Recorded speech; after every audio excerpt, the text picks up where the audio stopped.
Oke, selamat sore teman-teman semuanya.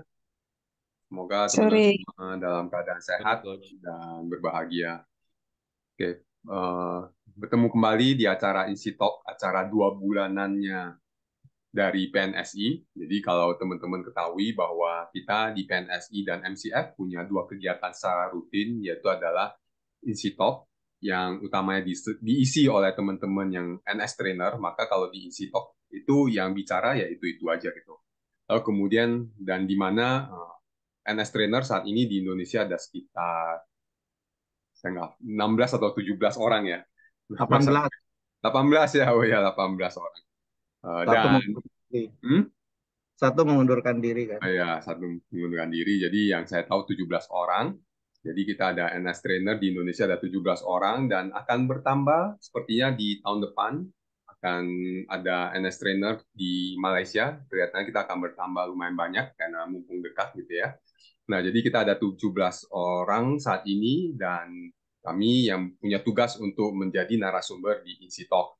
Lalu kemudian ada yang rutin secara tiap bulan, yaitu adalah Meta Coach Cafe atau Mac Cafe yang diisi oleh teman-teman Meta Coach, walaupun rata-rata Neurosemantic Trainer adalah Meta Coach. Jadi kebanyak hampir semua ya boleh dibilang semua Neurosemantic Trainer itu juga adalah Meta Coach. Tapi untuk yang Mac Cafe itu yang diisi oleh teman-teman dari Meta Coach. Oke, nah jadi hari ini adalah Isi Talk dan kegiatan Isi Talk ini 2 bulan sekali, ya 2 bulan sekali. Mungkin nanti dengan tambahan teman-teman NS Trainer yang baru kita dapat buat jadi lebih rutin lagi. Ya, jadi sehingga setiap bulan itu selalu ada Mac Cafe dan Isi Talk. Dan mudah-mudahan kita juga dapat segera melakukannya secara offline, tidak online. Karena awalnya sebelum pandemi kita melakukannya secara offline ya. Oke, jadi nah hari ini akan diisi oleh saya dan Bu Fibra. Ya, kalau saya buat teman-teman yang belum kenal, kenalkan nama saya Wahyudi Akbar dan hari ini juga saya mewakili sebagai ketua dari PNSI ya Perkumpulan Neurosemantik Indonesia. Jadi kami juga punya sebuah perkumpulan yang berbadan hukum, tapi ini adalah non-profit yang mewadahi para NS trainer dan meta coach yang ada di Indonesia. Ya, jadi saya sebagai ketua dari PNSI welcome teman-teman. Dan hari ini juga sebagai narasumber, ya, saya adalah Neurosemantic NLP Trainer dan juga Meta Coach. Dan saat ini berprofesi sebagai profesional di sebuah perusahaan retail sebagai Learning and Development Head. Jadi sangat tertarik tentang dunia pembelajaran, dunia pelatihan, dan dunia pengembangan diri secara individu maupun di organisasi. Dan juga sebenarnya narasumber utamanya adalah Coach Fibra. Ya, saya izinkan untuk memperkenalkan Coach Fibra. Jadi Coach Fibra sudah malang melintang kalau Neurosemantic Trainer dan Metacoach sudah pasti ya, Neurosemantic Metacoach itu udah pasti karena untuk menjadi narasumber di Insitalk udah pasti perlu menjadi Neurosemantic Trainer dan Metacoach. Dan juga sangat expert di HR, dunia HR, sudah 20-an tahun di dunia HR dan juga mendalami yang namanya mindfulness. Nah, dan hari ini yang akan dibahas oleh Coach Fibra dengan saya adalah kombinasi dari neurosemantik dan juga ada mindfulness-nya. Nah, jadi saya akan lebih bersifat seperti moderator dan juga apa ya, ko ko narasumber gitu ya dengan Coach Fibra gitu. Nah, jadi akan untuk itu di awal silakan Coach Fibra tanpa mengurangi waktu lagi. Kebetulan di sini juga kebanyakan teman-teman yang kita kenal. Monggo Coach Fibra. Iya, nah Yudi ini dia apa me- merendahkan dirinya, very humble ya. Tapi Yudi juga mindfulness practitioners juga nih. Jadi hari ini kita coba apa sharing ya sama teman-teman sesuatu yang kalau Norris sama takut saya yakin adalah yang sudah kita pelajari gitu ya. Jadi mungkin secara knowledge itu bukan sesuatu yang baru gitu ya, tetapi memang hari ini kita akan lihat dari perspektif mindfulness gitu ya. Dan yang akan kita bahas hari ini adalah tentang slowing down gitu ya. Teman-teman mungkin tahu bahwa dalam hidup kita ini makin kayaknya kita makin sukses gitu ya.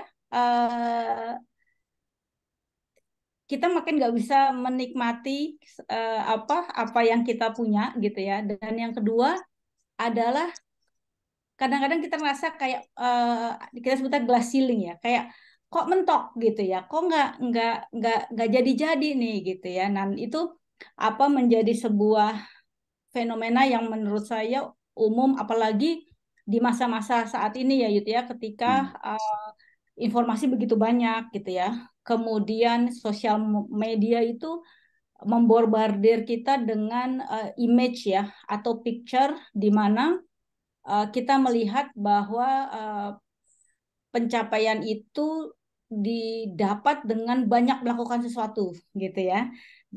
Apa kita melihat keberhasilan itu adalah sebuah hasil dari kesibukan, kira-kira seperti itu. Nah, mudah-mudahan hari ini kita bisa memberikan teman-teman satu perspektif ya dalam hidup yang sebetulnya lebih mengaplikasi apa yang mungkin kita sudah tahu gitu ya. Nah, mungkin itu dari saya mengenai topik kita. Mungkin dari Yudi mau ada tambahan, Yud? Ya, ini memang sebuah hal yang menarik ya, Coach Fibra atau Bu Fibra dan teman-teman juga. Kita terbiasa dengan cepat gitu ya di saat ini gitu. Segala sesuatu itu bagaimana secara instan, ya secara cepat mampu memberikan hasil gitu. Nah hari ini kita mengangkat topik adalah justru dengan slowing down kita dapat sebenarnya ada sebuah cara atau sebuah seni untuk getting faster gitu. Nah ini seperti apa ya, kalau kata Coach Fibra itu adalah seperti sebuah paradoks ya, Coach Fibra.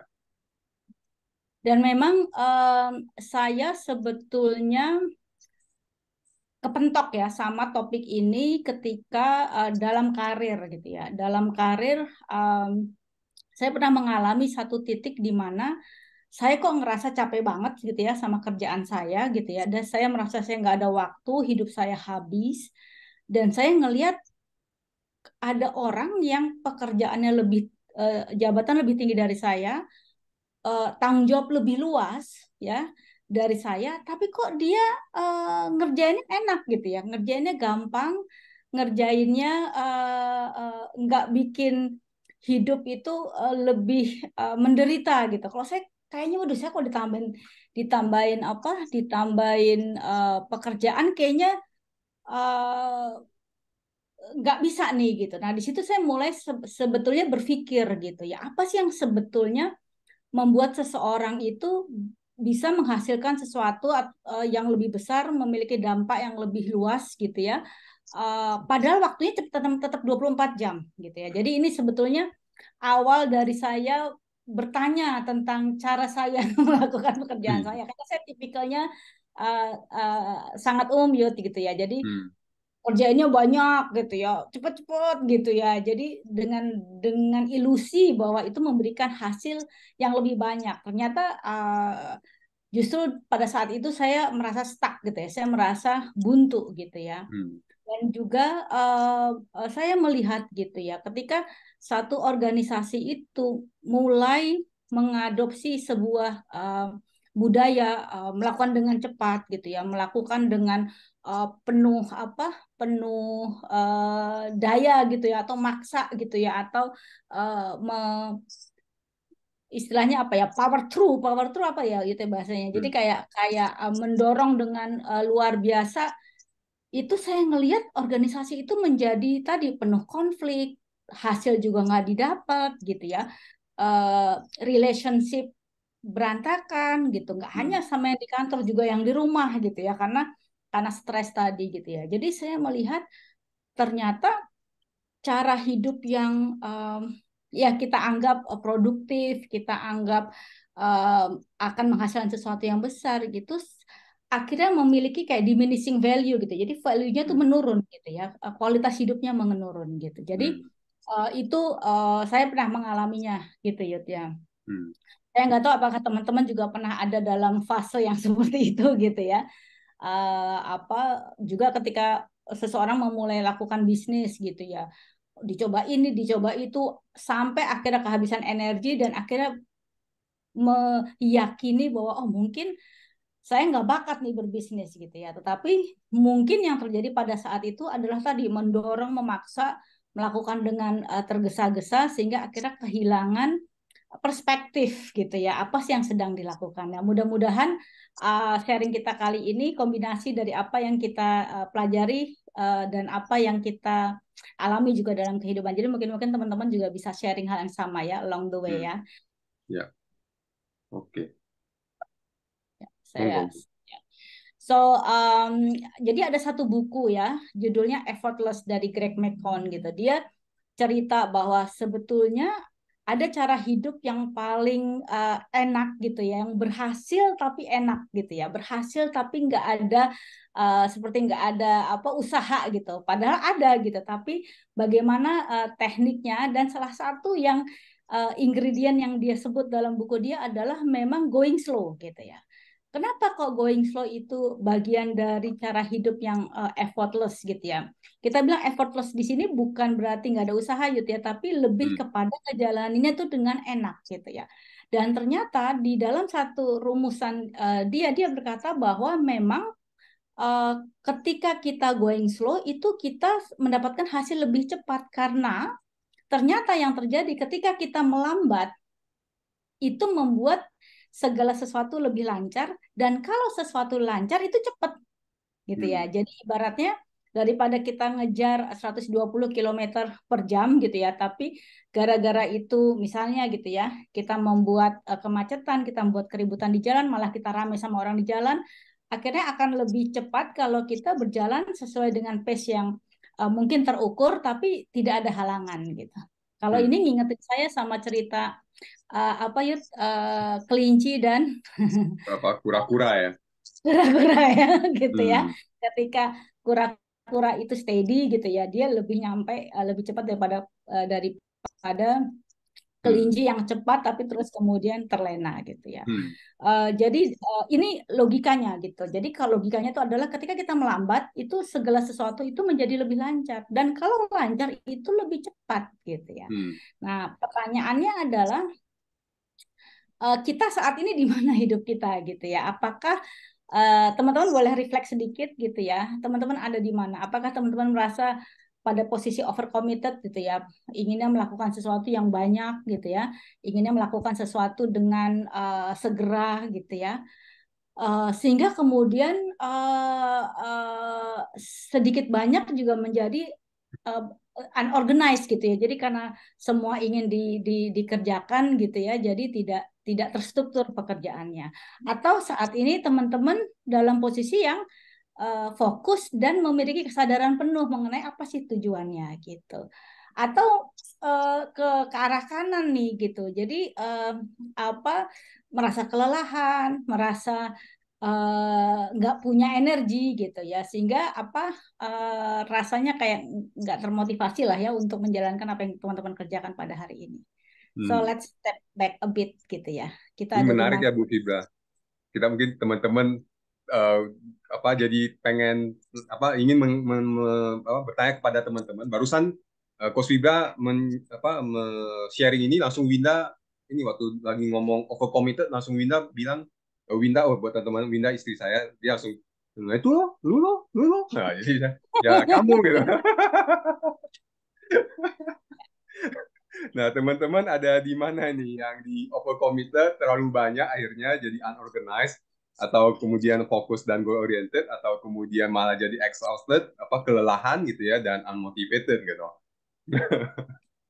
Yang di mana? Ini oke. Kita akan ini dulu atau langsung siap dengan kalau Bu Dele angkat tangan, kita akan open dengan itu Bu Fibra, atau Boleh, sambil jalan aja kita ya. ngobrol. Bu Dele raise hand mau menyatakan bahwa yang mana atau gimana? Mau tanya dulu. Tapi sebelum tanya Bu Dele di mana nih? Kita tanya dulu. Mau tanya dulu definisinya productivity-nya itu apa gitu loh. Saya nggak tahu mau di mana kalau belum tahu definisinya. Oke, silakan. Gitu. Oke, Jadi itu mau aja. productivity itu apa gitu ya? Oh ya, Iya. monggo. Jadi productivity itu begini, kadang-kadang kita merasa diri kita produktif gitu ya, dengan cara tadi overcommitted ya, ini mau kita kerjain semua ya, saya mau ini, saya mau semua mau kita ikutin, tidak ada hari tanpa sesuatu yang kita janjikan ya akan kita lakukan gitu. Atau kita produktif tapi sedikit berantakan gitu ya, karena ya itu nggak organize, nggak terstruktur, ya udah lagi angin ke kanan, angin ke kiri gitu ya.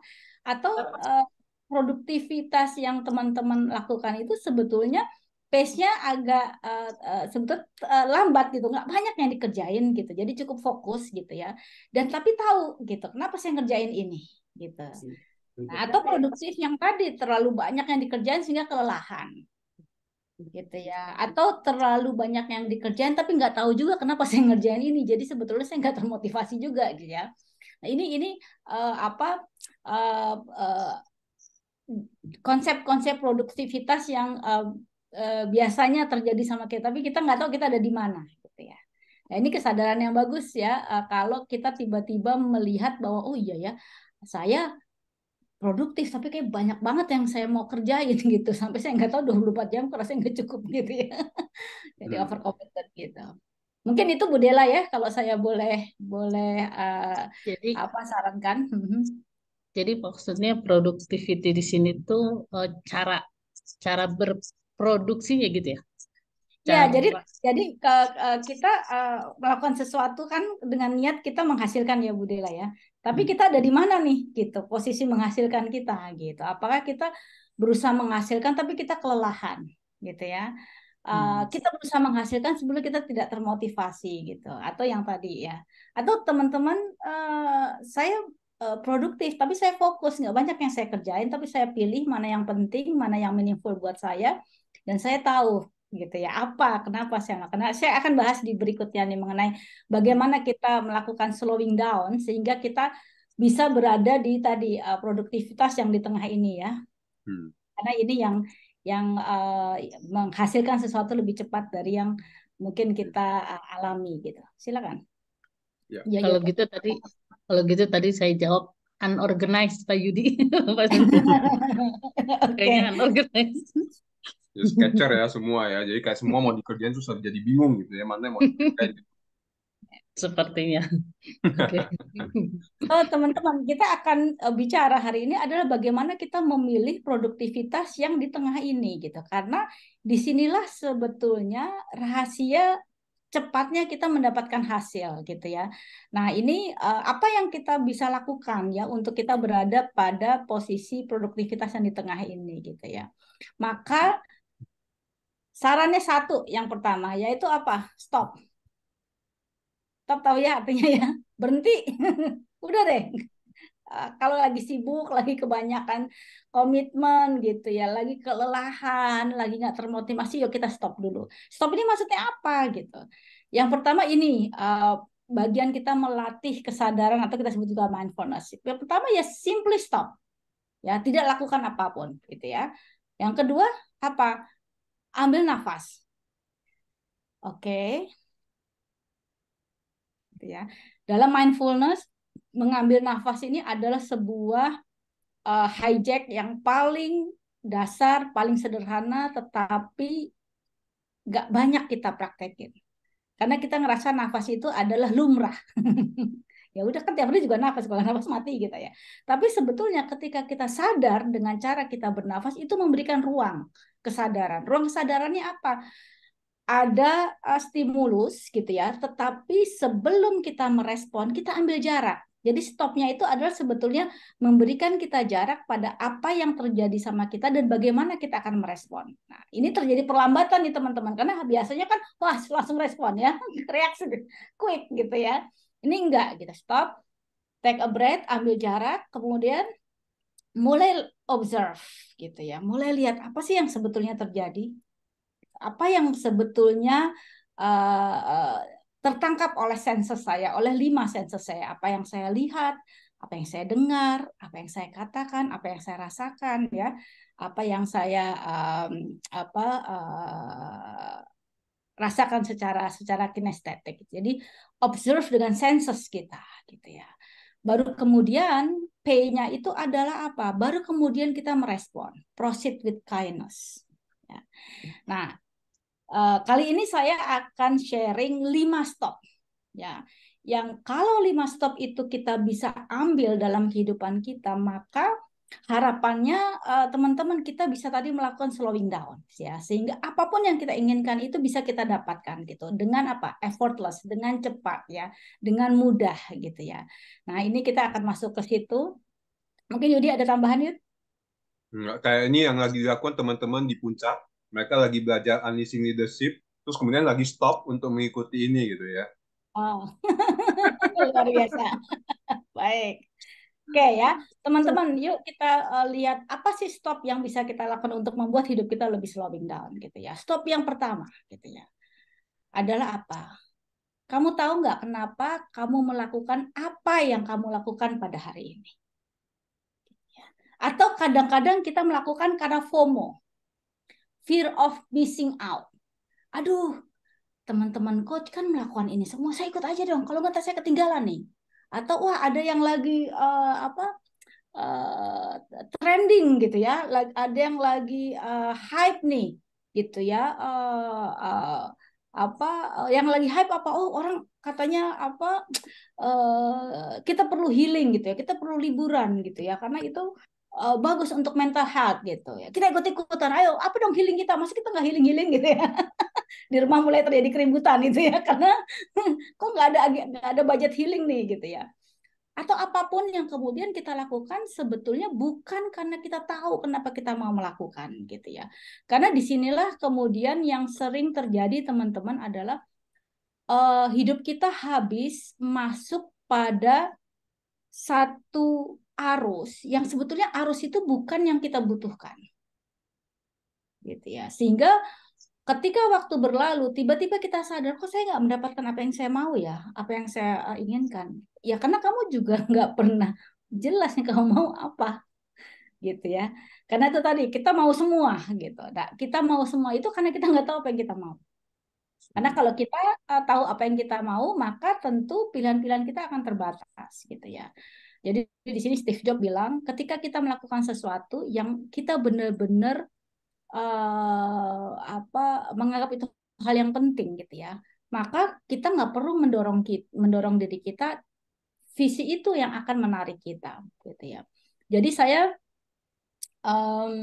pengalaman saya pribadi gitu ya teman-teman, ketika saya mulai masuk ke dunia kerja gitu, saya ingat sekali gitu ya, waktu itu teman-teman sekitar saya itu meributkan culture perusahaan gitu ya. Jadi culture perusahaan itu katanya gitu ya, kerja baik, rajin atau nggak rajin, dibayarnya sama.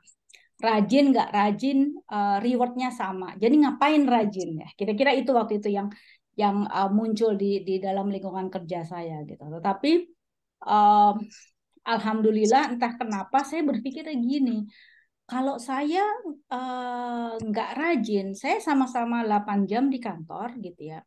Tapi yang saya dapat atau yang saya pelajari nggak banyak gitu. Tapi kalau saya rajin gitu ya, saya belajar, saya bekerja dengan keras gitu ya, dengan diligent, maka apa yang saya kerjakan itu akan jadi ilmu yang akan terus saya bawa gitu sampai kapanpun saya pergi gitu. Sehingga pada saat itu saya tahu bahwa ketika saya rajin, ketika saya melakukan pekerjaan saya bukan karena saya kepingin dapat gaji lebih tinggi, bukan karena saya ingin disayang sama bos saya gitu ya, tapi karena saya menyadari bahwa kalau saya melakukan sesuatu lebih banyak, itu saya belajar lebih banyak gitu ya. Dan kalau saya belajar lebih banyak, itu akan menjadi milik saya selama-lamanya gitu ya. Nah, itu yang kemudian akhirnya membuat saya mengambil values gitu ya. Work hard itu sebagai way of learning gitu ya, sebagai cara saya belajar gitu ya. Nah, ini adalah stop yang pertama adalah ketika kita melakukan sesuatu, apa yang sebetulnya ingin kita lakukan itu kita harus tahu kenapanya. Dan ini teman-teman kita bisa lihat kalau dalam ilmu neurosemantik gitu ya, kita belajar tentang matriks gitu ya. Nah, matriks ini sebetulnya memberikan kita arahan terhadap tadi why. Tadi Pak Riko cerita ya Pak mengenai higher intention gitu ya. Nah, higher intention ini adalah yang kemudian menjadi apa? Menjadi why kita melakukan sesuatu gitu. Seperti tadi my higher intention ketika saya bekerja keras itu adalah saya belajar gitu. Kenapa? Karena saya sudah membayangkan gitu ya bahwa kalau saya belajar gitu ya, maka apa sih maknanya buat saya gitu ya? Maknanya buat saya waktu itu saya meyakini bahwa ada janji gitu ya di kitab suci yang mengatakan kalau kamu meningkatkan satu pengetahuan, kalau kamu belajar maka kamu akan ditingkatkan satu derajat gitu ya kemuliaannya. Jadi saya merasa bahwa belajar itu membuat diri saya akan dinaikkan gitu ya kemuliaan hidupnya. Maka saya terus melakukan apa dengan semangat gitu ya. Karena saya melihat itu self yang saya makna yang saya punya gitu ya. Kemudian power itu adalah kemampuan gitu. Dengan saya memahami bahwa saya ingin waktu itu intention saya sebetulnya sederhana ya teman-teman ya, saya cuma pengen jadi orang bermanfaat gitu ya, dan bermanfaat itu dengan cara apa, dengan cara memiliki ilmu sehingga kalau kerja benar ya, kalau apa melakukan sesuatu itu juga baik gitu ya, itu intensinya intensinya sederhana itu. Kemudian ini saya perhatikan gitu, apa sih yang sebetulnya makna dari pekerjaan saya ini gitu ya, menjadi orang bermanfaat. Jadi apa untuk sayanya gitu, maknanya untuk saya. Kemudian power itu kemampuan. Apa artinya bagi yang bagi kemampuan saya? Apa kemudian saya memiliki skill yang saya perlukan gitu. Kalau saya tidak punya, apa yang perlu saya lakukan? Kemudian ada apa? Oh ini sebetulnya ini bukan power ya Yud, ini apa ya? Others ya. Oh, time Ke ya. ya powernya kedua kali Bu, ada Ini double ya. Jadi apa others sebetulnya nih ya kita bisa masukkan di sini apa sih makna orang lain gitu ya dalam dalam hidup saya gitu. Apa kenapa saya melakukan ini bagi orang-orang sekitar saya. Kemudian juga waktu gitu ya. Kenapa saya melakukan ini? Apa maknanya bagi waktu saya gitu ya. Dan terakhir adalah kenapa saya melakukan ini? Apa maknanya bagi peran saya di dunia gitu. Sehingga ketika why ini menjadi clear, maka ketika kita melakukan sesuatu itu kita menjadi sadar, ya. Nah, ini stop yang pertama. Mungkin Yud ada tambahan? silakan Bu, nggak ada. Ya, oke, good. Teman-teman kalau mau tanya monggo ya, kita selak aja gitu. Nah, stop yang kedua ini setelah kita tahu gitu ya, kenapa sih kita melakukan sesuatu gitu ya, apa yang sebetulnya ingin kita dapatkan untuk diri saya gitu ya, tadi untuk matriks hidup saya. Yang kedua adalah kita perlu tahu bahwa yang kita lakukan itu tidak mengidentifikasi diri kita gitu ya. Karena banyak dari kita ya kalau kita coach gitu ya, aduh saya coach, kan nggak sering nyebut coach Fibra, coach Yudi gitu ya, itu menjadi identitas gitu ya. Tapi ini kemudian kita harus berhati-hati karena kalau itu kita jadikan identitas, akhirnya apa?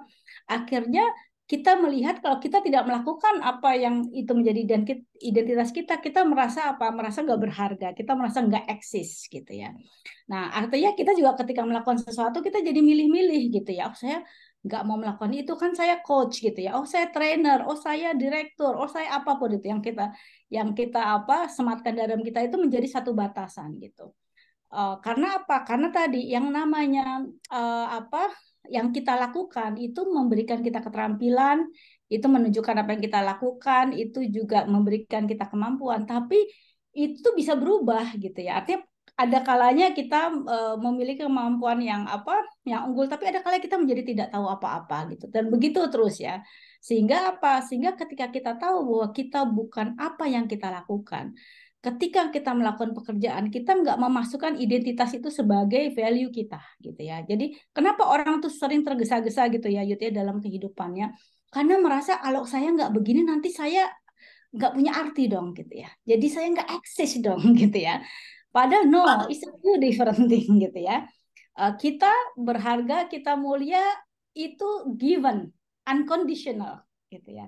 Sementara yang kita lakukan itu berkaitan dengan kemampuan kita untuk apa? Menghadapi tantangan hidup, menjalankan peran kita dengan mudah gitu ya. Jadi ketika dua hal ini terpisah, maka proses kita dalam melakukan sesuatu itu bisa tenang gitu ya. Kita nggak terburu-buru, kita nggak tergesa-gesa, dan kita tidak maksa gitu ya. Ketika nggak berhasil, ketidakberhasilan kita itu tidak mendefine kita gitu, sehingga kita pun apa tenang gitu ya, karena kita tahu kenapa kita melakukan yang ingin kita lakukan. Jadi itu stop yang kedua. Oke, sampai sini ada tambahan, Yud?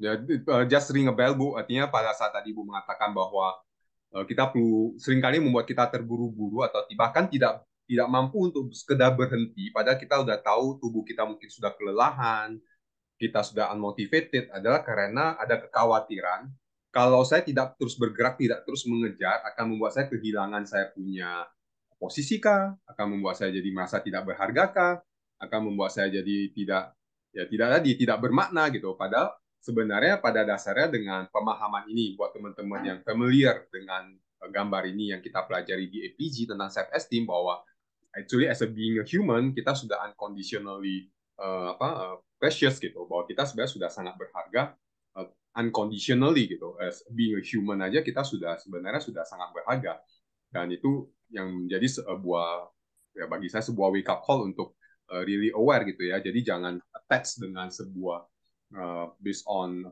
position atau apa yang membuat kita jadi tidak mampu berhenti gitu, Bu. Thank you, Bu, for the reminder. Ini ada risk ya. Sorry Bu, silakan Bu. Ya, dan ini yang sering menjadi reason kenapa kita nggak bisa slowing down. Karena kita takut kita tidak menjadi diri yang berharga gitu. Yeah. Nah, ini artinya bagaimana kita memisahkan keberhargaan diri kita dengan apa yang kita lakukan. Karena kita sering kan kita dengar ya, kalau ada orang di PHK langsung runtuhlah dunia ya, tidak punya daya gitu ya untuk bangkit lagi. Itu karena kita melihat keberhargaan kita itu pada identitas yang kita sematkan. Tapi kalau itu kita pisahkan, jangan-jangan ketika kita di PHK itu adalah sebuah peluang baru yang terbuka, ya, yang justru disitulah nanti ternyata apa yang kita harapkan itu lebih cepat nyampenya, misalnya gitu. Ya, silakan, kayaknya Bu Della ya. Sama Bu Nita ada raise hand. Ya, silakan. Yuk, teman.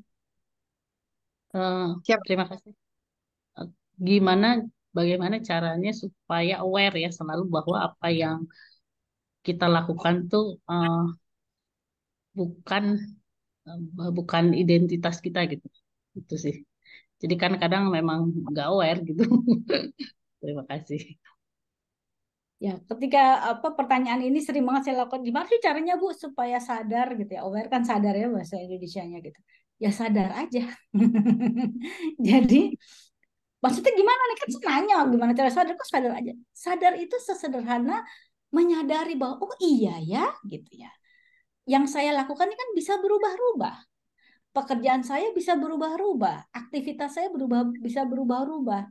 Tetapi saya gitu ya, ini kan akan tetap ada gitu, apapun yang saya lakukan. Bisa nggak saya ngelihat? Nah, ini memang kadang-kadang kita perlu coach gitu ya, kadang-kadang kita perlu teman, kadang-kadang kita perlu pasangan yang unconditional terhadap kita ya, untuk kita merasakan keberhargaan ini. Tapi teman-teman nggak usah tunggu bagaimana orang lain unconditional acceptance terhadap kita. Kita dulu accept diri kita apa adanya. Jadi ketika kita gagal, bisa nggak kita bilang ke diri kita, it's okay.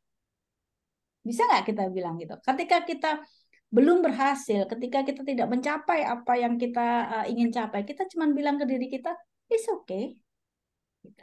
Jadi kesadaran itu, Bu Della, yang perlu kita latih ya. Kalau saya memang melihat mindfulness atau kesadaran itu adalah latihan, praktis gitu ya. Dilakukan, bukan dikonsepkan gitu ya. Dilakukan dengan cara apa? Sesederhana itu. It's okay. Mungkin bisa bantu sedikit Bu Della ya. Oke. Ya, Bu Nita. Yang lain tadi Bu Nita ya. Jadi gini, tadi seru juga ya karena stop kedua itu adalah justru yang aku tangkap ya, kita jangan attach dengan identity. Identity di sini, tadi aku sebetulnya pengen tanya, apakah benar-benar hanya terkait dengan pekerjaan gitu ya? Tapi seiring sambil dengerin tadi Coach Yudi bilang, bahwa manusia tuh sebetulnya udah unconditional gitu, sehingga aku tuh langsung pop up tuh yang gini, oh sadar itu cukup kita sadar bahwa sebagai manusia kita udah diciptakan unconditional gitu. Jadi identity itu emang udah nggak perlu, apalagi sampai over invested gitu loh terhadap apa yang kita lakukan dan kita attach ke identity. Aku tuh tadi mau nanyanya tuh sebenarnya identity yang dimaksud tuh apa sih sebetulnya, tadi mau nanya itu, tapi karena ngedengerin gitu ya atas waktu yang disempatkan ngomong, jadi akhirnya jalan satu-satu. Jadi aku akhirnya main sharing bahwa gimana bagaimana saya gitu ya, saya menggapai kesadaran itu sebagai manusia yang unconditional itu tadi ya, memang stop, take a breath, terus ngomong gini, Tuhan tuh maha besar, dia sudah menciptakan manusia sebagai makhluk yang terbaik. Ya udah, misalnya gagal, karena aku langsung bisa tuh ngerasain pernah gagal gitu ya, gagal gitu. Ambil nafas, terus deh gitu, sadar aja bahwa saya gagal, dan kegagalan itu bukan karena saya, dan pikiran saya bisa menerima kegagalan itu luar biasa. Bener, sesimpel itu sih, Coach. Betul. Ya, jadi teman-teman ini simple tapi ternyata mendasar. Karena kita mungkin bisa lihat ya, begitu banyak orang sibuk tadi. Aku senang dengan kata-kata Coach Nita tadi, over investing ya dalam identitas kita. Kita sering membangun image ya, entah di sosial media kita, entah di lingkungan sekitar kita gitu, untuk membuat orang itu melihat kita seperti identitas yang sudah kita sematkan diri kita gitu ya.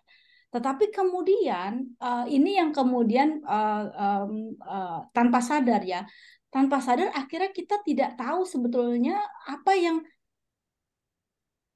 penting bagi kita, apa yang sesungguhnya tujuan akhir kita. Jadi kita sibuk pada apa? Pada menjaga identitas itu gitu ya.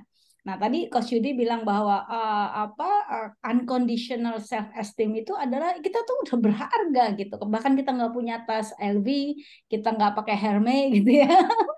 Itu tidak menjadikan kita lebih berharga. Terus berarti kita nggak boleh Bu Fibra pakai tas brand, boleh. Tapi ketika kita melakukannya karena kita menyukainya, bukan karena kita ingin dilihat orang dengan identitas kita. Ini perbedaannya di mana Bu Fibra? Perbedaannya kalau yang saya ada baca buku judulnya Surrender ya. Judulnya Let Go, The Surrender of Pathway ya, dari David Hawkins. Dia bilang gini, kalau kita pakai tas mahal karena kita suka, maka glamornya kita tuh dari inner beauty, dari dalam diri kita yang memang bahagia karena kita melakukan atau menggunakan apa yang kita suka gitu. Tetapi kalau kita melakukan supaya kita dilihat orang bahwa itulah identitas kita, maka kita habis pakai satu tas yang mungkin harganya sekian puluh, kita pikir, aduh kayaknya nggak cukup nih, saya harus beli yang 100. Aduh nggak cukup nih, itu yang terjadi, itu bedanya gitu ya. Jadi bukan kita nggak boleh menjadi apa yang kita ingin menjadi, silakan gitu. Tapi pahami bahwa diri kita bukan itu gitu ya. Diri kita itu lebih mulia, lebih besar, lebih berharga dari sekedar apa yang kita lakukan, apa yang kita punya ya. Mungkin itu kali ya Coach Nita sebagai tambahan sedikit. Ya. Jadi ini sebuah reminder buat teman-teman yang kesulitan nggak denda 10.000. Kesulitan untuk berhenti, kesulitan untuk sekedar take a breath, atau kesulitan untuk observing gitu ya, maksudnya punya challenge untuk melakukan hal itu, ya jangan-jangan teman-teman terlalu mengejar, terlalu attach dengan ya, tadi identity diri, yang role, yang apa, sehingga ya muncul adalah fear, takut, worry gitu ya, kehilangan hal tersebut. Yang kalau saya tadi sempat analogikan awal Bu Fiba cerita, saya misalnya Pak Riko nih waktu berangkat gitu. Menurut saya waktu Pak Riko berangkat ini saya bikin cerita sendiri ya, benar atau enggak saya nggak tahu, tapi the story yang saya mainkan di dalam kepala saya sendiri gitu. Jadi waktu Pak Riko berangkat kan baru sebenarnya memulai as a NS trainer ya, karir, terus kemudian coach di Indonesia gitu, dan secara posisi juga di perusahaan juga luar biasa. Lalu kemudian akan meninggalkan itu semua. Bayangan saya adalah kalau kondisinya ini nanti ada relate dengan stop yang pertama itu ya gitu. Jadi di dalam benak saya bermain as if kalau saya jadi Pak Riko dan saya takut kehilangan saya punya posisi, oh nanti ada trainer-trainer yang akan lebih baik dari saya dan sebagainya. Saya khawatir dengan itu sehingga itu dapat membuat saya jadi lupa atau tidak mampu untuk hang on dengan saya punya highest intention gitu. Yang tadinya highest intention menjadi seorang orang tua yang benar-benar support anak, tapi karena ada kekhawatiran dengan oh saya ini diukur based on saya punya posisi, saya punya ini, saya punya itu gitu ya, yang dimana membuat saya jadi merasa tidak berharga karena itu, ya itu seringkali juga dapat membuat kita jadi tidak mampu stop sejenak untuk kemudian evaluate atau membuat sebuah keputusan yang dimana sebenarnya jangka panjang menjadi lebih baik. Gitu. Pak Riko langsung raise hand. Ya, silakan Pak Iya, Riko. ya. Terima kasih Bu Fibra dan Bang Yuri. Saya sambil merenung-renung nih. Oh iya ya, saya melakukan ini ya. Mungkin bukan slow lagi ya, tapi stop, benar-benar stop gitu. Jadi sambil saya merenung, merefleksi, kok iya, kok ada keberanian ya saya berhenti. Bukan karena kalau kita bicara slow itu challenging sekali ya, challenging sekali. Jadi apalagi dengan aktivitas saya yang begitu banyak, jadi ada ketakutan juga. Bahkan teman saya yang di beberapa teman saya nelfon saya, Rick, lo kan di sana nggak kerja, lo nggak dapat duit, lo duit dari mana katanya? Ya nggak tahu, saya punya mantap kan, makan tabungan maksudnya. Jadi jadi itu benar waktu Bu Fibra bilang, oh iya benar juga ya. Saya ada self esteem saya nggak keganggu sih. Saya nggak malu kalau dibilang saya sekarang pengangguran gitu ya. Tapi ada hal high intention apa? Jadi saya merefresh, oh, beruntung lah kita MetaFoods dan NS Trainer ya. Jadi saya punya frame baru hampir 42 tahun ya saya kerja di korporasi dan berumah tangga seperti itu. Jadi saya bilang, wah ini saatnya kita berbakti kepada anak. Ya saya lihat istri saya dan menurut saya istri saya adalah wanita yang tersempurna ya, saya yang pernah temuin ya. Jadi dia Lagi mantan duduk di yang, samping ya Pak Riko ya. ya ini jadi tanya yang mana ya, tapi yang ini maksudnya. Jadi mantan kepala divisi di BUMN, lo bayangin tuh. Dia bisa seperti ibu rumah tangga, nyapu, bersihin, nyuapin anak, nyebokin anak, cucu ya maksudnya. Dan saya bilang sama istri saya gini, ya inilah mungkin cara kita stop dari semua apa yang pernah kita lakukan. Dan ini mungkinlah cara Tuhan untuk memberikan kita kesempatan untuk kita menambah amal ibadah gitu. Karena high intention saya kan saya pengen jadi anaknya jadi presiden. Jadi itu yang lebih bukan kepada diri saya, tapi saya udah tuturi Handayani lah. Benar-benar bagi seorang coach kita ya. Kalau coach tuturi Handayani artinya ya sudah lah. Kalau saya udah seperti ini udah benar-benar stop ya. Tapi kan yang lain kan bisa itu. Jadi ini benar-benar valid nih. Jadi mindfulness campur pendekatan NS trainer ini luar biasa nih. Keren. Saya nggak tahu stop ketiga ya. Stop ketiga, keempat, kelima seperti apa. Jadi stop ya, bukan slow ya. Karena kalau slow seperti Bu Dela bilang, jadi challenging banget, susah, susah kena lagi kan, kena 10.000 jadi. Ya, stop itu apa way-nya gitu. Tapi itu akan membangun slowing tanpa Ya, menimbulkan ketakutan gitu ya. iya. Ibaratnya kalau saya kan ngerem ya, ngerem pakem gitu, berhenti. Tapi kalau ini kan ngerem tapi nggak pakem, jadi ya jadi slow gitu, terat gitu ya. Ya, tapi Gitu. Pak Riko kan lakukan stop yang pertama. Know why you are doing it. Karena why-nya jelas, itu udah stop yang pertama tuh, udah slow yang pertama. Yang kedua Ya, tadi. betul. Jadi Self-esteem. satu dan kedua ini sangat valid gitu. Saya lagi nunggu yang ketiga dan keempat, tapi nggak tahan tadi karena uh, Bang Yudi menyampaikan tentang saya, jadi ini saya praktekkan banget nih. Benar, benar. Saya tahu Bu Fibra juga pernah mau slowly ya, slow karena berhenti kerja yang saya dengar ya. Wah keren juga saya bilang mau jadi trainer kerja, tapi saya dengar lagi terakhir kerja lagi kan berarti. Karena ada high intention lagi gitu ya. Oke. Iya. Nah Oke, ini lanjut. ya yang step kedua ini prinsip yang bisa kita pakai gitu, ada pertama adalah ya tadi kita bukan apa yang kita lakukan, kedua tahu kita tuh tanggung jawab kita itu apa, bukan tanggung jawab kepada gitu. Jadi kayak saya bertanggung jawab untuk ya menjalankan pekerjaan saya, mengambil membuat keputusan untuk saya terus belajar. Tapi saya nggak bertanggung jawab untuk kebahagiaan orang lain. Saya nggak bertanggung jawab untuk menyelamatkan dunia gitu ya. Tapi saya bertanggung jawab untuk memastikan bahwa tindakan-tindakan saya ini gitu ya bermanfaat bagi orang lain. Jadi tahu apa yang bisa kita kontrol dan apa yang tidak bisa kita kontrol. Itu landasan dari bagaimana kita membangun tadi self esteem yang kuat gitu ya.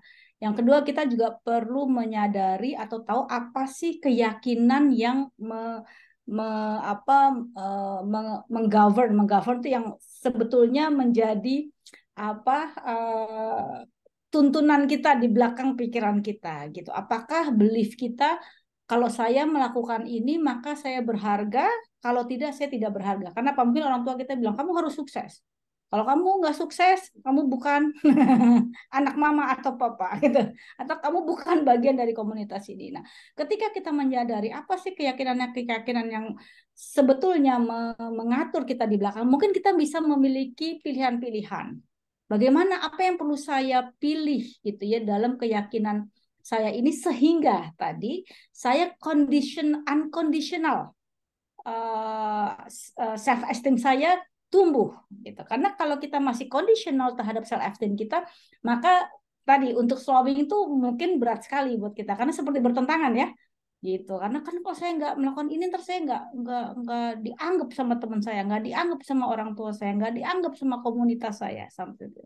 Yang ketiga adalah yang keempat, setelah kita menyadari apa sih yang kita yakini, kemudian kita pilih mana keyakinan yang serving kita, mana yang tidak. Yang terakhir adalah apapun yang kita lakukan maka nikmati gitu ya, dan lakukan yang kita bisa nikmatin gitu. Karena kita sering merasa gini, aduh coba ya kerjaan gue di tempat lain gitu ya, kita lagi kerja A mikir yang B, udah kita B, sebetulnya A tuh lebih enak, nggak kelar-kelar gitu ya. Jadi apapun yang hari ini kita kerjakan maka enjoy gitu ya. Dan kalau merasa bahwa aduh saya nggak bisa enjoy, maka pilih yang kamu bisa enjoy gitu ya. Tapi apapun yang saat ini kita lakukan, nggak ada pilihan lain, enjoy gitu ya. Itu adalah bagian dari stop yang kedua. Nah, stop yang ketiga nih teman-teman adalah be in flow state gitu ya. Nah, ini saya suka banget nih sama ini karena apa? Karena ini sebetulnya rahasia gitu ya. Kenapa kita ini kalau nggak cemas bosen. Kalau nggak bosen, jadi kalau kita kerjaan gitu-gitu aja kita bosen, tapi begitu kita kerjaan banyak kita cemas gitu. Ya udah larinya di dua itu aja gitu ya. Tapi ternyata ada satu pilihan yang kita sebutnya flow state. Kalau di neurosemantik kita sebutnya genius state ya, gitu ya. Di genius state itu adalah ketika kita itu melakukan sesuatu gitu ya, tapi kita tahu artinya apa. Karena tadi kalau kita misalnya merasa meaning tuh makna gitu ya. Ini sering banget ini yang mungkin menjadi pengalaman pribadi saya gitu ya. Misalnya saya merasa bahwa saya mau melakukan sesuatu karena ini baik, karena ini mendekatkan diri pada tujuan saya gitu ya. Tapi kemudian saya melihat bahwa hasil dari yang saya lakukan itu tidak sesuai gitu ya. Maka saya mulai cemas gitu ya, gitu ya. Tapi kemudian ketika saya melakukan, tapi saya nggak tahu itu untuk apa, dan saya nggak sempat stop tadi ya, nggak sempat sit, take a breath, observe, and proceed with kindness. Saya bosan gitu. Kenapa sih kok kayaknya hidup begini amat gitu ya? Kok saya pernah tuh ada satu titik di mana saya harus travel gitu ya. Aduh, travel tuh saya sering di airport, ya Allah hidup gue begini amat ya gitu ya. Jadi tapi kemudian ini apa yang juga diajarkan di kelasnya Coach Denny nih sekarang di Puncak ya, bagaimana menjadi actualize gitu, menjadi orang yang sebetulnya memiliki dua dimensi arti dan hasil ini secara seimbang gitu. Dan di sini menghasilkan actualized self gitu ya, yang kalau Mihaly bilang itu flow state gitu ya. Nanti kita akan masuk apa itu flow state, ciri-cirinya gitu ya. Tapi jadi teman-teman, ketika kita lagi kerjaan lagi banyak banget, kita lagi merasa bahwa aduh kok life demand me so much, ingat why you are doing it. Karena itu yang membangun flow state. Ketika kita tahu why, maka kita akan bisa nampung semua rasa berat ini. Kalau kalau Nietzsche bilang apa? Those who knows why can bear anyhow. Jadi siapa yang tahu kenapa dia melakukan, ya meaningnya apa, maka dia akan bisa melakukan apapun yang dibutuhkan untuk mencapainya gitu ya. Maka kita ada di flow state. Jadi be in flow state ya. Jadi tahu makna dari setiap pekerjaan kita. Yang kedua, again, in flow state. Karena flow state inilah yang membuat kita bisa mencapai hasil kita dengan cepat. Know your challenge. Gitu. Nah, banyak dari kita itu melakukan sesuatu, kita nggak tahu challenge kita, dan kita merasa cemas gitu ya. Karena apa? Karena ternyata challenge kita itu nggak seimbang sama kemampuan kita. Contoh yang paling gampang, aduh saya kepingin jadi trainer, harus buat video, tapi saya nggak tahu cara bikin video gimana gitu ya. Di situ mulai ada kecemasan gitu. Aduh bisa nggak ya gitu. Nah, know your challenge ini membuat kita tahu apa sih journey belajarnya. Jadi kalau hari ini kita belum mencapai sesuatu dan itu menimbulkan kecemasan, karena mungkin ada kemampuan yang memang kita belum acquire. Jadi gimana? Nggak apa-apa. Tinggal apa? Tinggal tempuh perjalanan untuk belajar atau challenge-nya agak dikurangin sedikit gitu ya, sehingga teman-teman selalu ada di flow state. Jadi challenge-nya itu jangan di overstretch gitu ya, tapi dibangun berdasarkan kemampuan. Atau sebaliknya, kita mau stretch, nggak apa-apa, sadari aja bahwa untuk target yang tinggi itu saya perlu membangun kemampuan ini. Dan itu dilakukan dengan apa? Dengan satu persatu gitu. Maka ketika kemampuan dan tantangan ini bertemu, maka disitulah flow state. Ya. Oke, sampai sini. Apa sih flow state? Ini ketutup nggak sama foto? Dan Enggak. Nggak ya. Jadi flow state ini adalah kita bisa mendapatkan sesuatu karena kita punya motivasi yang intrinsik, motivasi yang ada dalam diri kita, bukan karena reward orang, bukan karena pujian orang, bukan karena nilai orang, tapi karena kita tahu apa yang ingin kita capai, gitu ya. Kemudian kita bisa immerse, kita bisa tenggelam, kita bisa hanyut atau larut ya dalam pekerjaan kita. Kita nggak merasakan apa sih waktu itu sebagai sebagai hambatan gitu ya. Kita benar-benar lupa aja gitu ya. Kita enjoy gitu ya. Kita nggak lagi khawatir gitu ya. Kita nggak bosan. Kita feel excited. Kita punya tahu gitu ya apa yang yang ingin kita capai. Gitu. Jadi ini step ketiga dan keempat gitu ya. Yang terakhir relax gitu ya. Nah ini yang teman-teman ketika kita sudah lakukan 1, 2, 3, 4 tadi gitu, maka yang keempatnya relax. Relax itu maksudnya apa Bu? Kan kita pengen mencapai hasil yang cepat kok malah relax gitu ya. Ini ada cerita gitu. Ceritanya tahun 1911 ya. Pada waktu itu ada 2 tim yang berkompetisi untuk sampai ke kutub selatan. Jadi 2 tim ini sama-sama tim yang capable gitu ya, dan mereka memiliki tekad yang kuat untuk menaklukkan kutub selatan gitu ya. Jadi satu tim itu bilang gitu, pokoknya kita apapun yang kita lakukan setiap hari, kita jalan sepanjang atau sekuat kita. Ya, hanya ketika kita kelelahan baru kita berhenti. Oke, gitu ya kira-kira. Tim pertama memberikan condition ke timnya. Tim yang kedua, mereka bilang, udahlah gitu ya. Kita satu hari jalan 15 mile aja. Sudah itu kita istirahat gitu ya. Setiap hari kita jalan 15 mile aja gitu. Tapi nanti kita nyampainya nggak bisa cepat. Nggak apa-apa. Tapi kita 15 mile itu kita lakukan apapun kondisinya. mau hujan, mau badai, kita 15 mil. Gitu ya. Jadi long story short, yang pertama grup pertama karena dia jalan sekuat-kuatnya gitu setiap hari gitu ya, sampai di titik tertentu mereka kelelahan. Ya, ketika ada badai, mereka nggak sanggup punya tenaga lagi gitu. Sementara yang kedua gitu ya, tim yang kedua itu karena mereka set 15 mile setiap hari, akhirnya mereka sampai ke kutub selatan itu lebih cepat dari tim yang pertama. Gitu. Nah, ini kisah nyata teman-teman yang memberikan kita sebuah contoh bahwa ternyata ketika kita ngeset pace kita ya sesuai dengan kemampuan kita, tapi kita tidak berhenti, ya kita terus berjalan, apa yang kita lakukan, kita akan sampai lebih cepat ketimbang yang power through, maksa gitu ya, kemudian wah tantangannya gede banget, udahlah kita nggak kuat, kita nggak bisa. Nah, ini slow ini tadi Pak Riko bilang susah banget ya Bu Fibra untuk kita gitu. Ya, karena dalam pikiran kita slow itu membuat kita mencapai hasil itu lebih lama dari yang kita inginkan. Padahal sebetulnya counter intuitifnya adalah terbalik gitu. Ketika kita slow malah kita apa? Kita mampu menjalankan tujuan kita apapun yang terjadi. Gitu ya. Karena kita udah set to pace kita. Jadi kita bilang nggak saya let's say gampang kita mau ngomong kurangin berat badan gitu ya. Aduh, kita kurangin berat badan ayo 10 kilo, 10-20 kilo gitu ya.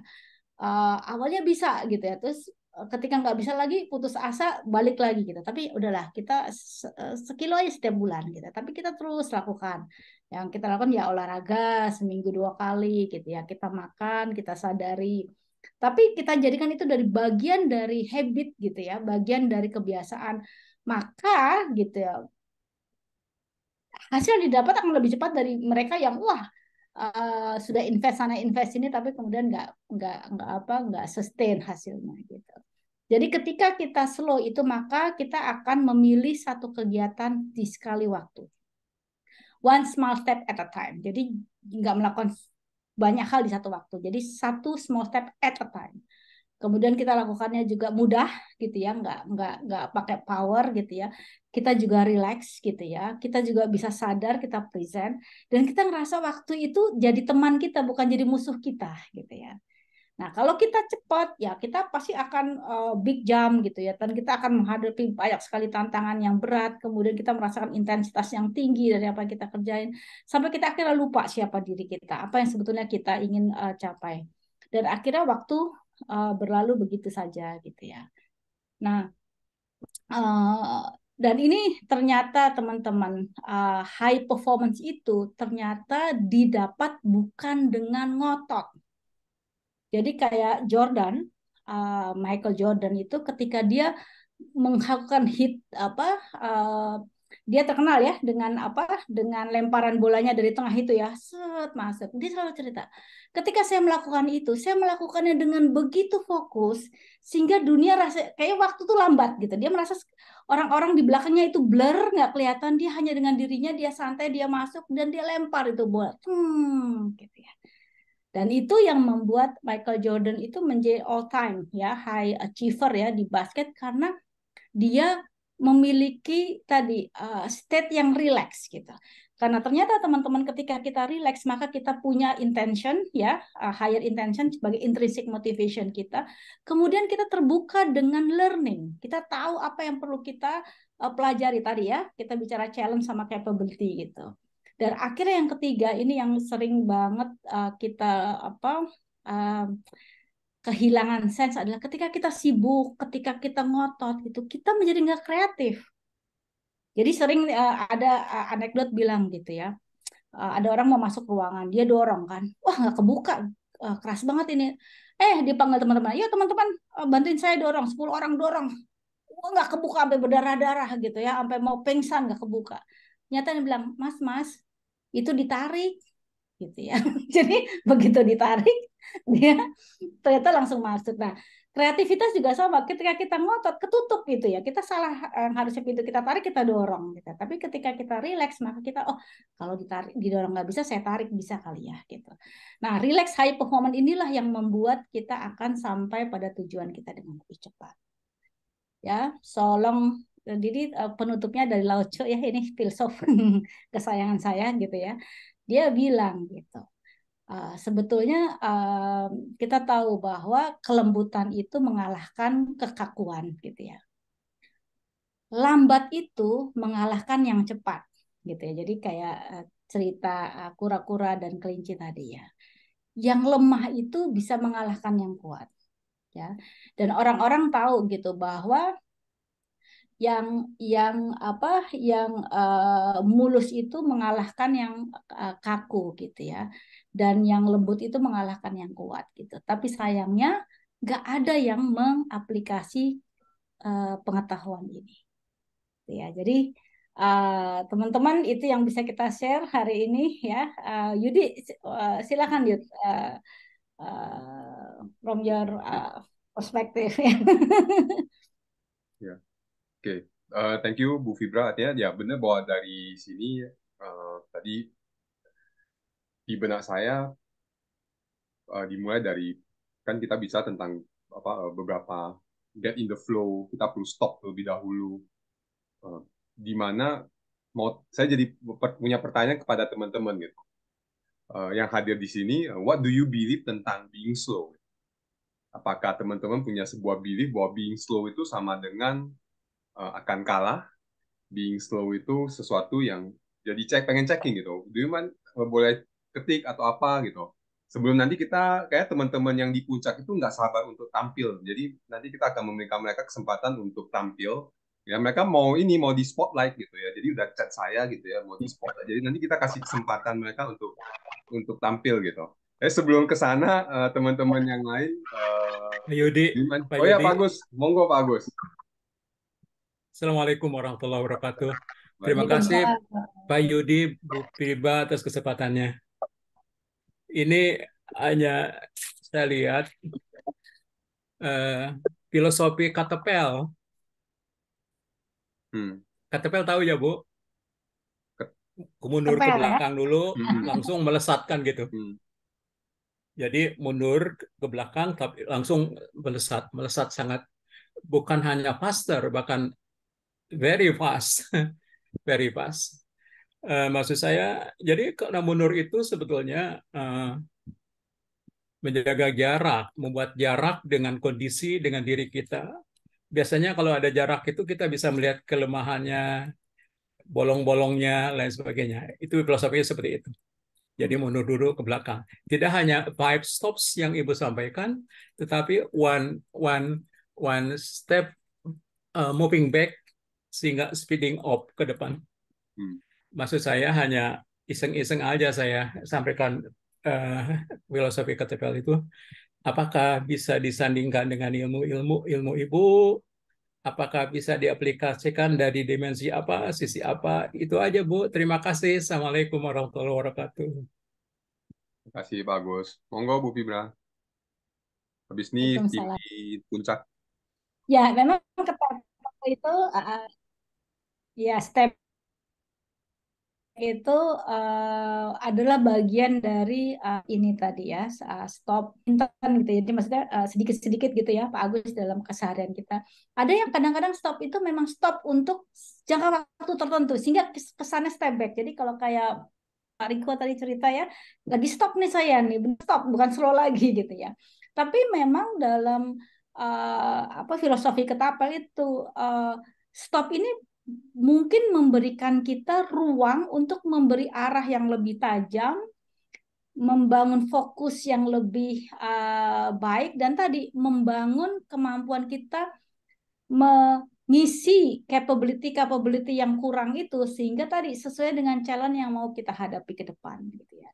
Jadi bagaimana kita melepas gitu ya kesibukan kita, kemudian kita benar-benar tarik mundur dan lihat apa sih penting, bagaimana saya melakukannya. Tadi seperti Pak Agus bilang ada kesadaran, ada jarak ya dengan apa yang kita lakukan. Jangan-jangan itu malah melejitkan kita. Dan bukan jangan-jangan ya, tapi itulah yang sebetulnya banyak terjadi gitu. Saya lihat orang-orang yang berhasil itu dia akan mengalami satu failure ya yang besar gitu ya. Dan failure yang besar itu memberikan mereka ruang berpikir untuk mereka akhirnya melejit melebihi dari apa yang bisa mereka bayangkan gitu. Kita tahu ceritanya Steve Jobs gitu ya, ketika dipecat ya dari Apple gitu ya, dia mulai lagi dengan perusahaan yang kecil, dia mulai lagi dari awal. Tapi justru itu dia membangun apa? Membangun ruang perspektif gitu ya, yang melejitkan dia. Jadi saya setuju banget dengan Pak Agus Tasdik nih. Oke, Bu, to time for you. Thank you. Pak Abdan, sebelum Pak Abdan, saya kasih kesempatan yang di puncak dulu ya. Aduh. Oke. Biar difoto, mereka cuma pengen difoto aja sih. Keren banget nih. In one Ayo. frame, Atulas. Lah, buka dong. Oke, kita mau nanya sebenarnya untuk Fibra, Mayudi. The concept apa? Data of slow itu ada caveatnya nggak ya kalau istilahnya Gyokni? Karena menurut saya, in certain industry, it will be a bit challenging gitu untuk kita slowing down gitu, especially dengan kondisi ekonomi itu yang pertama. Dan tadi kalau Gyokni sekalian nanya adalah kalau is that apply also untuk anak muda yang baru meniti karir? Kita serius dengerin loh Yudi. Sekarang mana spotlight? Nah, udah. Dah, oke, Itu remove. selesai. Ya, ini Bu Giok tanya bisnis sama anak muda ya. Justru saya ngelihatnya justru dua bidang ini yang perlu belajar atau membangun belief yang baru tentang slowing down ini. Karena bisnis tadi kita melihat makin chaos, dunia itu kita dianggapnya perlunya makin cepat. Tetapi justru dunia memberikan kita bukti gitu ya teman-teman, ketika sebuah sebuah bisnis gitu ya, dia tidak mampu melihat apa yang penting bagi dirinya, maka dia akan akhirnya ambruk selamanya gitu. Jadi ketika gitu ya itu mengalami kerugian gitu ya yang luar biasa, CEO-nya Jack Welch itu melihat apa ya gitu. Oh, ternyata dia punya bisnis itu macam-macam banyak gitu, sehingga akhirnya keuntungannya itu kesepret gitu ya untuk bisnis-bisnis yang tidak menguntungkan gitu. Sehingga akhirnya apa yang dilakukan dia adalah refocus. Gitu. Jadi bisnis yang tidak menguntungkan potong-potong, udah dijual, udah tuh ada 5.000 orang di PHK gitu ya. Di situ sebetulnya memberikan kita pelajaran penting gitu ya, bahwa dalam bisnis justru the power of slowing down itu yang membuat sebuah perusahaan itu sustain. Sustain itu artinya apa? Dia berhasil, mungkin kelihatannya lama gitu ya, tapi ketika dia berhasil, keberhasilan itu berkelanjutan gitu ya. Itu yang pertama, apalagi sekarang ya dengan kondisi krisis segala macam, justru kalau nggak slowing down, mungkin eksistensi perusahaan itu dipertanyakan ke depan. Tapi kalau kita sudah slowing down, sudah benar-benar ngelihat ya tadi why gitu ya, kenapa bisnis ini terjadi, kemudian membangun kesadaran gitu ya, bahwa bukan berbuat banyak yang penting, tapi berbuat yang berharga gitu ya, yang bermanfaat gitu ya. Kemudian tadi memahami makna dari sebuah bisnis, kemudian challenge-nya apa, kemampuan apa yang perlu dibentuk ya, step back, melihat, belajar, dan terakhir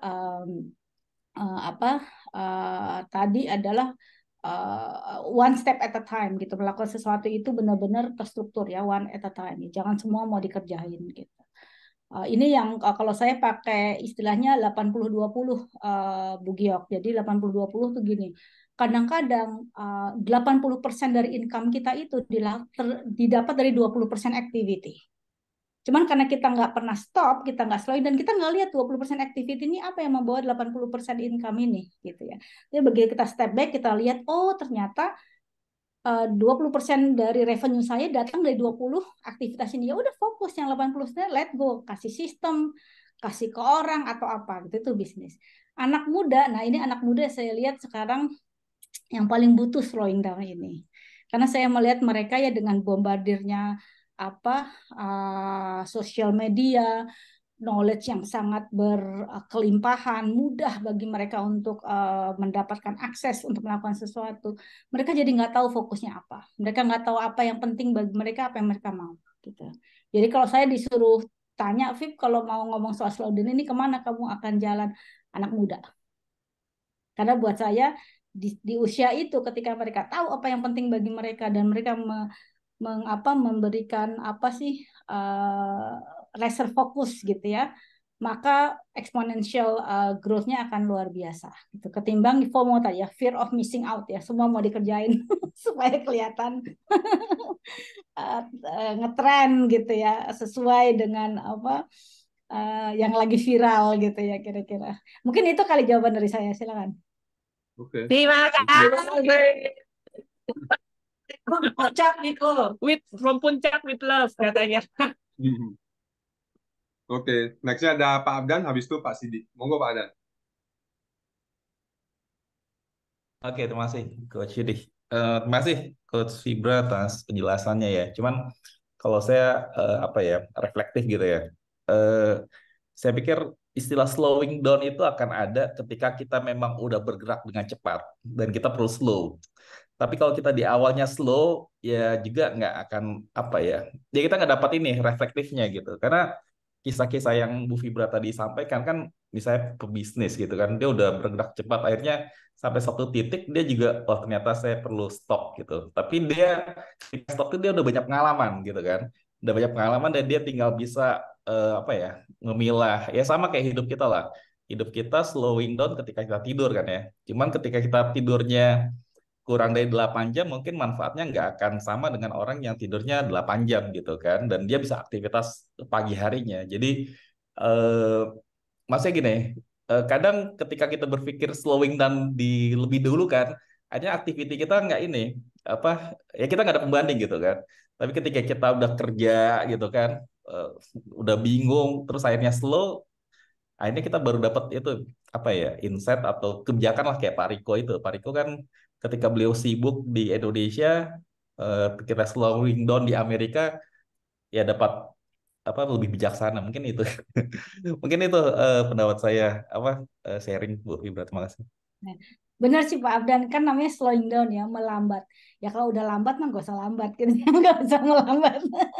Jadi memang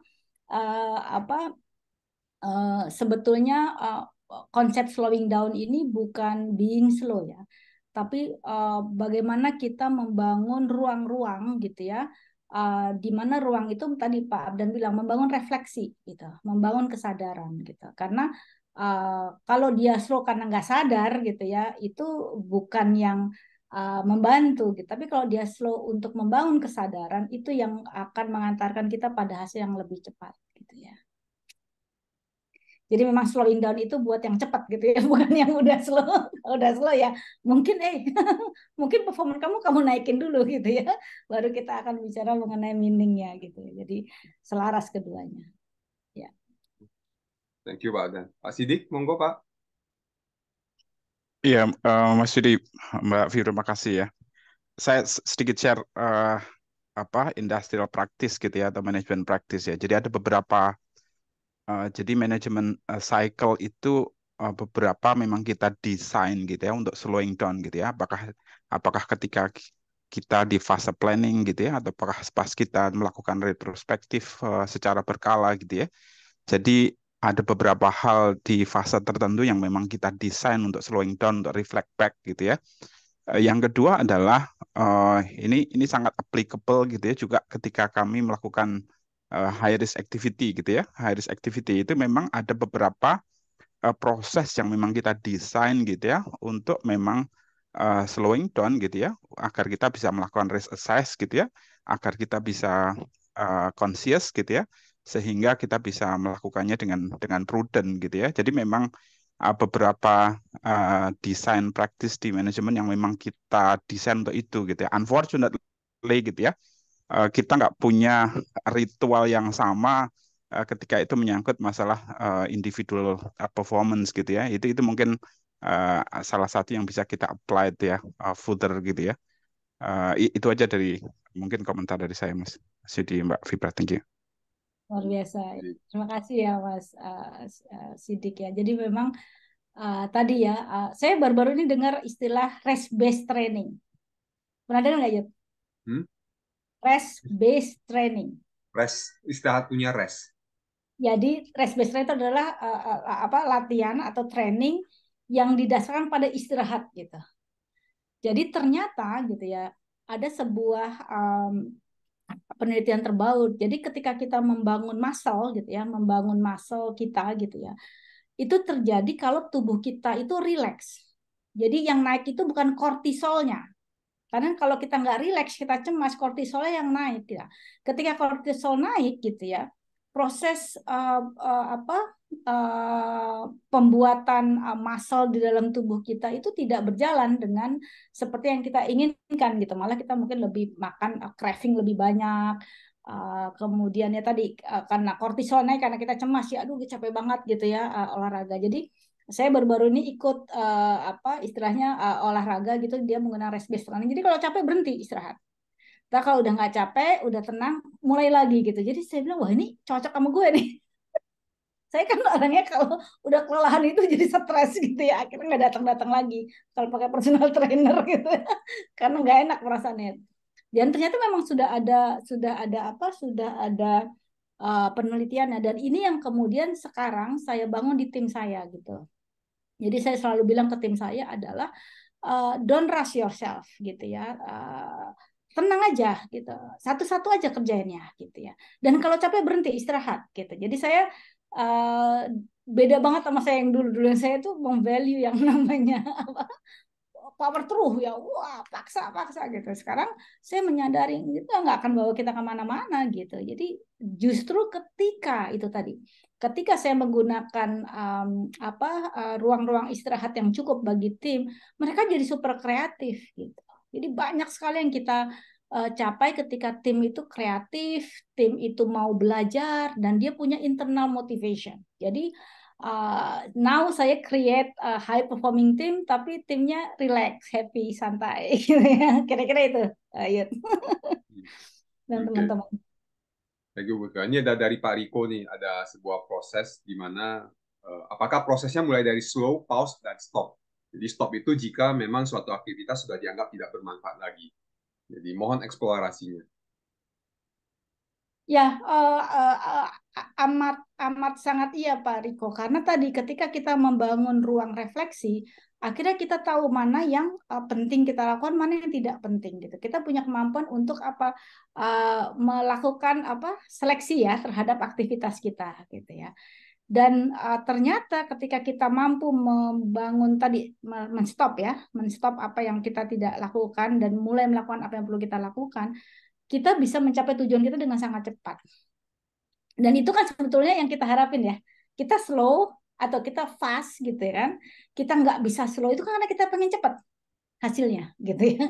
Cuman ternyata paradoksnya seperti tadi Coach Yudi bilang ya. Ternyata ketika pengen hasil cepat, cara ngerjainnya jangan cepet-cepet. Kira-kira itulah ya. Ininya ya ya filosofi di baliknya gitu ya.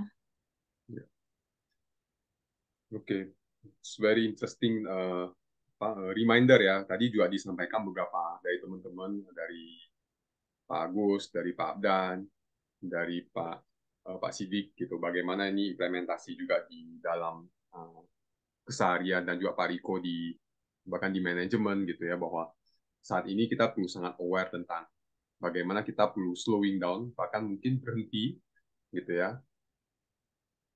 Ya, thank you Pak Sidik, thank you untuk sharingnya juga. Ya, jadi kalau dari saya artinya hal ini yang menurut saya memang tadi awal sempat Bu Fibra katakan gitu ya.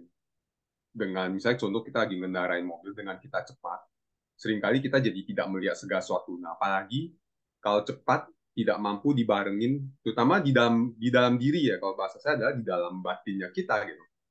Di dalam batinnya kita kalau kita tidak slowing down, di dalam batinnya kita kalau sangat cepat, kebayang nggak sih jantung kita itu yang cepat gitu? Itu kan apa ya? Jadi nggak tenang kan? Jadi nggak tenang gitu. Nah, pas saat kita udah nggak tenang, automatically yang tadi kata Bu Frida ada kita nggak mampu melihat dengan jernih, kita tidak mampu melihat apa tadi ya, tidak mampu untuk melihat segala sesuatu itu persoalan yang sedang kita hadapi itu gimana solusinya. Ya itu akhirnya membuat kita jadi tidak flow, membuat kita jadi stuck gitu ya, membuat kita jadi uh, hanya penuh dengan kekhawatiran, ketakutan, akhirnya masuk dalam sebuah pola apa, tindakan yang mengulang-ulang, tapi kok kemudian mengeluh kenapa ini nggak ada hasilnya, kenapa saya akan makin cepat atau apa gitu. Tapi tidak dilakukan di dalam kondisi istilah mental yang slow, yang pelan. Nah, jadi pada saat kita mampu untuk punya detak, maka kenapa kalau kemarin saya sempat ngalamin waktu tadi baca Bu Fibra punya take breath, saya kemarin sempat dalam kondisi yang cepat. Lalu kemudian saya hanya sekedar mengamati nafas dan I'm going slow. Nah, dengan saya slow, nah tadi kemudian menjadi relax, I think it's a good thing ya, sebuah reminder juga bagi saya untuk dengan relax, slow, relax, tubuh relax, dan kita pembelajar NLP kita tahu neurosemantic NLP body and mind is one system gitu ya, tubuh relax, pikiran relax gitu. Nah pikiran yang relax itu akan membuat kita makin gampang mikir solusi kan. Kenapa? Maaf, orang ketemu solusi atau ide-ide itu pada saat lagi relax, pagi ya, lagi di toilet, lagi apa, nanti oh ya ide gitu ya, itu karena kondisi ini relax gitu. So that's the thing yang kita perlu, dengan kita ketemu idenya, dengan kita ketemu dengan solusinya, itu yang membuat kita jadi apa lebih cepat. Bahkan buat teman-teman meta coach juga kan selalu ada mendengar Michael mengatakan ya, by going slow ya you go faster juga gitu ya. Artinya kita dengan kita slowing down, kita tidak terburu-buru, kita mendengarkan secara baik, itu akan membuat kita makin justru cepat gitu. Jadi kita tidak push, kita tidak terlalu nge-push gitu. Ya. Jadi menurut saya ini sebuah reminder yang luar biasa ya bagi kita untuk, terutama buat teman-teman yang selalu kekhawatiran, yang selalu mau cepat, takut nggak kebagian, lihat orang lain lebih baik langsung kita terburu-buru. Akhirnya bukan tadi nggak connect dengan stop yang pertama, tidak connect dengan kita punya highest intention, tidak membuat kita tahu apa yang menjadi batasannya kita, tidak membuat kita jadi in the flow state. Hidupnya itu akhirnya ya apa over apa yang nomor satu itu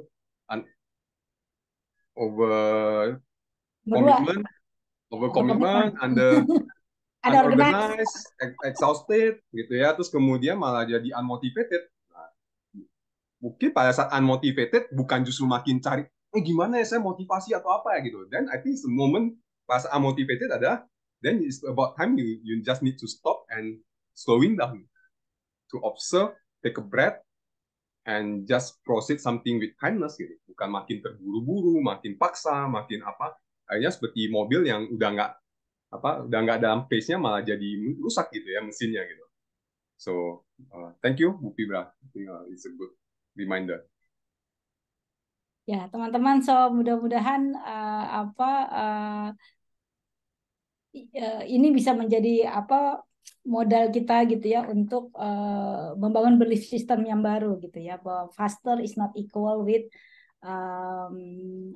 result gitu ya, dan busy is not equal with productivity gitu ya. Jadi mudah-mudahan kita bisa bangun kehidupan yang lebih bermakna, lebih menghasilkan lebih cepat ya dari yang kita selama ini alami. So that's it dari saya, Yudi dan teman-teman. Terima kasih atas kehadirannya.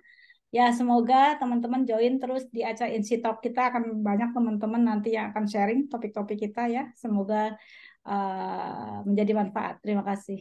Foto-foto terlebih dahulu, Bu Fibra, izin boleh stop share untuk kita dapat foto-foto bersama. Ya. Oke, teman-teman yang available untuk hidupin kameranya, do you mind? Oke. Ada lagi. Grup puncak udah nggak ada ya? Oke. Yang ada aja. Thank you. 1, 2. Oh ya, makan Kentucky. 1, 1, 2, 3. Oke. Thank you. Thank Thank you you teman-teman teman-teman ya. semuanya. Sampai Selamat ketemu sore. sore. Sukses selalu, sehat-sehat. Sampai ketemu lagi di acara Isi Talk dan Make Cafe berikutnya. Thank you, Bu. Terima kasih.